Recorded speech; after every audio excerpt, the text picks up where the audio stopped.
Livro Ouse Pedir Mais, capítulo 1. O céu não é o limite. Como aumentar nossa capacidade de crer? Quando eu era criança, uma das minhas atividades preferidas era acampar ao ar livre com os meus primos e dormir sob as estrelas. Eu não queria dormir dentro da barraca, porque amava olhar para as estrelas e ainda aprecio contemplá-las hoje. Quando eu levo os olhos e fito as estrelas a cintilar no céu noturno, não consigo conter o deslumbramento diante do vasto universo que se atende muito além da capacidade. Sei que não estou sozinha ao me maravilhar, pois tenho certeza de que incontáveis gerações ao longo da história também olharam para cima e buscaram compreender vastidão do cosmo estrelado. Nosso sistema solar é só um pequeno ponto da nossa galáxia. A Via Láctea, como o oceano cósmico, pontilhado com cerca de 400 bilhões de estrelas, e o universo além resplandece com bilhões de outras galáxias. O céu verdadeiramente declara a glória de Deus, e o firmamento de fato anuncia a obra de suas mãos. A fim de demonstrar a majestade de Deus, o profeta Isaías nos dá um vislumbre em comparação com quem nós somos. Porque assim como os céus são mais altos que a terra, assim são os meus caminhos mais altos que os vossos caminhos, e os meus pensamentos mais altos que os vossos pensamentos. Isaías 55:9. Mas qual distância entre o céu e a terra? Você já parou para pensar sobre isso? Embora o poder de Deus não possa ser mensurado por padrões humanos, façamos uma breve pausa. Conforme sabemos, a unidade básica de medida do universo é o ano-luz. Para entender o que o ano-luz significa, façamos cálculos matemáticos simples. Pesquisas científicas demonstram que a luz viaja na incrível velocidade de quase 300 mil quilômetros por segundo. Segundo a NASA, é tão rápido que no tempo em que você leva para estralar os dedos, a luz consegue dar 7 voltas ao redor da Terra. Já é muito rápido, mas estamos apenas começando. Em um minuto, a luz viaja pouco mais de 7,5 milhões de quilômetros. Se multiplicarmos isso por 1440, o número de minutos em 24 horas, descobriremos que em um dia a luz viaja 25 milhões de quilômetros. Se multiplicarmos isso por 365, concluiremos que em um ano a luz viaja inacreditáveis 9 trilhões de quilômetros. E isso, caros amigos, é apenas um ano-luz. De acordo com os cálculos científicos, a extremidade externa do universo observável é estimada de uma distância de 46 a 47 bilhões de anos-luz. Uma distância tão vasta que nem conseguimos começar a compreender. Nem mesmo os melhores cálculos humanos chegam perto de medir com precisão o universo de Deus, muito menos o vasto amor imensurável. A inspiração nos diz: o mais poderoso intelectos da terra não podem compreender a Deus. Os homens podem estar sempre a pesquisar, sempre a aprender e ainda há para além o infinito. Quando Abrão começou a sua jornada de fé, sem saber para onde ia e questionando se um dia teria um filho, Deus o levou para fora de sua tenda certa noite e lhe pediu que contasse o número das estrelas. Olha para o céu e conte as estrelas, se é que pode contá-las. E prosseguiu: assim será a sua descendência. Gênesis 15:5. Abraão só pôde maniar a cabeça em pasma admiração, assim como nós hoje.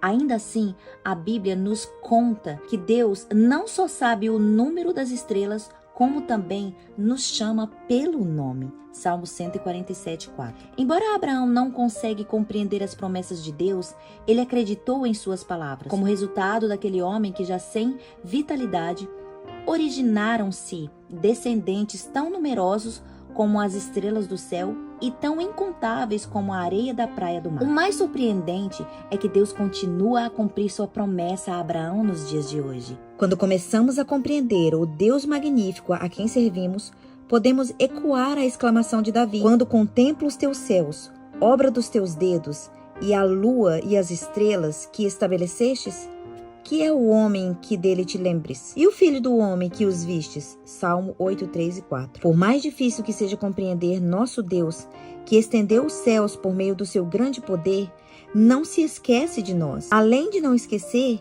ele também nos criou e concedeu um santo chamado. Devemos ser seus colaboradores. Devemos ser uma luz aos gentios, abrir os olhos dos cegos e libertar aqueles que estão presos nas trevas. Isaías 42, 5, 7. Além de não se esquecer, ele também nos concedeu um santo chamado. Devemos ser colaboradores. Devemos ser luz aos gentios, abrir os olhos dos cegos e libertar aqueles que estão presos nas trevas. Isaías 42, 5, 7. Nada honra mais a Deus do que quando temos fé para realizar sua obra. Uma fé que enxerga muito além de nossas habilidades pessoais e se operada em seus recursos infinitos. Pois somos ensinados que nada é difícil demais para ele. Jeremias 32, 17.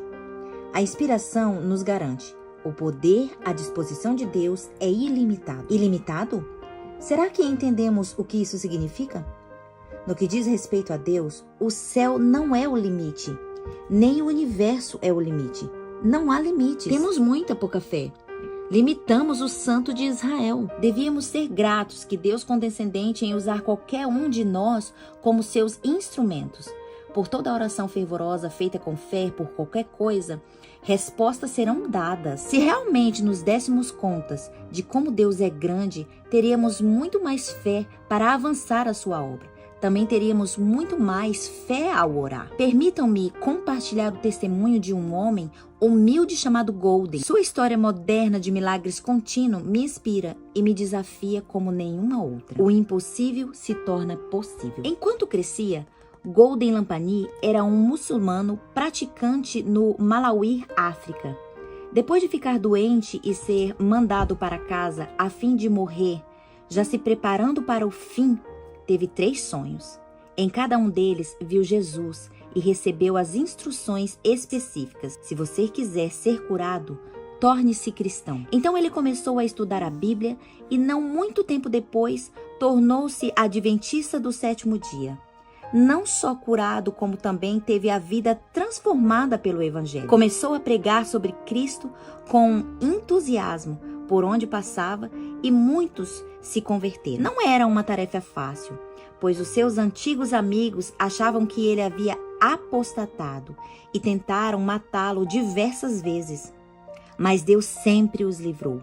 Golden decidiu servir a Deus em tempo integral. Por isso, abriu mão de sua carreira como professor de biologia e partiu para o trabalho no campo, a fim de dedicar mais à pregação. No Malawi, ministrando e pregando como leigo, ele conduziu no mínimo 8.000 pessoas a Cristo, metade delas de origem muçulmana. Em outra região, teve bênçãos semelhantes. Muitos consideravam que era impossível evangelizar naquela área, pois só havia 80 adventistas do 7º dia e nenhum batismo ocorria, já fazia algum tempo. Determinado, ele começou a orar e trabalhar. Depois de pregar o evangelho por 5 semanas, cerca de 3.000 pessoas foram batizadas. Em menos de 2 meses, milagres começaram a acontecer com frequência. Ao longo dos últimos 27 anos, Golden conduziu muitos milhares de pessoas a Cristo. Em seu poderoso livro Serviço Cristão, Ellen White escreveu: o Senhor Jesus é a nossa eficiência em todas as coisas. Seu Espírito tem de ser nossa inspiração. E ao nos colocarmos em suas mãos para ser veículos de luz, nossos meios de fazer bem nunca se esgotarão. Poderemos desfrutar de sua plenitude e se receber daquela graça que desconhece limites. Mas se nos entregarmos completamente a Deus e seguirmos sua direção em nosso trabalho, Ele mesmo se responsabilizará pelo cumprimento. Que promessa para aumentar a nossa fé! Sabemos que quando vivemos de acordo com a vontade de Deus, temos acesso tanto aos recursos que nunca se esgotem, como também à graça que desconhece limites. Além disso, Ele mesmo se responsabiliza pelo cumprimento de sua obra. Deus não delega nesse ponto. Reconhecemos de verdade os dons que recebemos para a realização do trabalho de Deus hoje? Golden é um testemunho vivo da graça gloriosa de Deus, que desconhece limites. Nós que estamos no Ocidente podemos dizer, bem, isso é na África. O evangelho lá não se espalha sempre como fogo a despeito de quem esteja trabalhando? Não necessariamente. Algumas das regiões onde Golden trabalhou São áreas difíceis, onde a igreja não crescia havia anos. Além disso, Golden não apressa as pessoas a se batizar. Ele só permite o batismo daqueles que estão alicerçados na verdade, pois quer que as convicções sejam duradouras. De acordo com ele, o segredo do sucesso é simples: estudo da Bíblia, jejum e muita oração. Ele sempre acorda muito antes do nascer do sol para orar e às vezes ora a cerca de 7 horas por dia. Pensa em todos os programas materiais de treinamento, apresentações e multimídia e outros recursos evangelísticos que sentimos ser necessários a fim de levar pessoas para Cristo. Ainda assim, não conseguiremos realizar aquilo que o homem efetuou somente com a oração, uma fé semelhante ao de uma criança e confiança na palavra. Materiais para treinamento e recursos são bons e os temos à disposição. Devemos usá-los, mas não podemos confiar neles para ter acesso. As leis do reino de Cristo são tão simples, tão compactas e, no entanto, tão completas de qualquer edições de feitura humana criarão confusão. Deus não está preocupado com o domínio de métodos. Ele quer ser o Senhor de homens e mulheres. Depois de cativar o coração, o céu não é o limite daquilo que fará por meio de vida até mesmo de uma pessoa totalmente consagrada. Não há limites à utilidade daquele que, pondo em parte o seu próprio eu, abre margem para a operação do Espírito Santo em seu coração e vive uma vida inteiramente consagrada a Deus. Talvez nem todos sejamos chamados para ser pregadores, evangelistas, mas todos somos chamados para compartilhar as boas novas do Evangelho. Deus sempre espera que o seu povo reconheça a sua própria necessidade espiritual e acorde para possibilidades a fim de que ele possa fazer algo muito maior que aconteceu no Pentecoste, algo muito maior do que aconteceu com os pioneiros dos adventismo e algo muito maior do que vemos acontecer hoje. A Bíblia diz: para homens é impossível, contudo não para Deus, porque para Deus tudo é possível. Marcos 10, 27. Estamos prontos? Estamos orando? Estamos realmente ansiosos para receber o poder do Espírito Santo que nos capacitará a terminar sua obra? O livro Desejado de Todas as Nações nos explica: unicamente aos que esperam humildemente em Deus, que estão atentos à sua guia e graça, é concedido o Espírito Santo. O poder de Deus aguarda os que peçam e o recebam. Essa prometida bênção, declarada pela fé, traz após si todas as outras bênçãos. É concedida segundo as riquezas da graça de Deus, e Ele está pronto a cumprir toda a alma segundo sua capacidade para receber. Esse é o segredo para receber o Espírito Santo. Em resposta à oração, Ele é dado segundo nossa capacidade de crer. Se podes, tudo é possível ao que crê.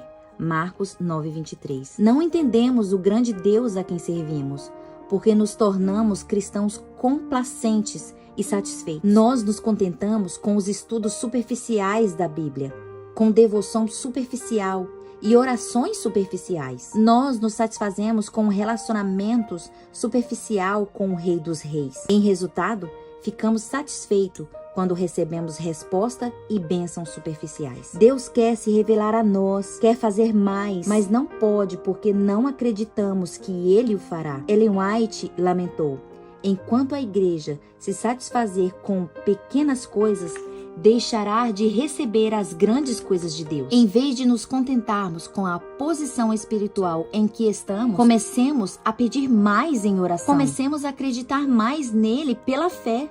Comecemos a buscar mais dele em sua palavra. Conforme descobriremos na Bíblia, o céu não é o limite para quem nosso Deus é ou para o que ele é capaz de fazer.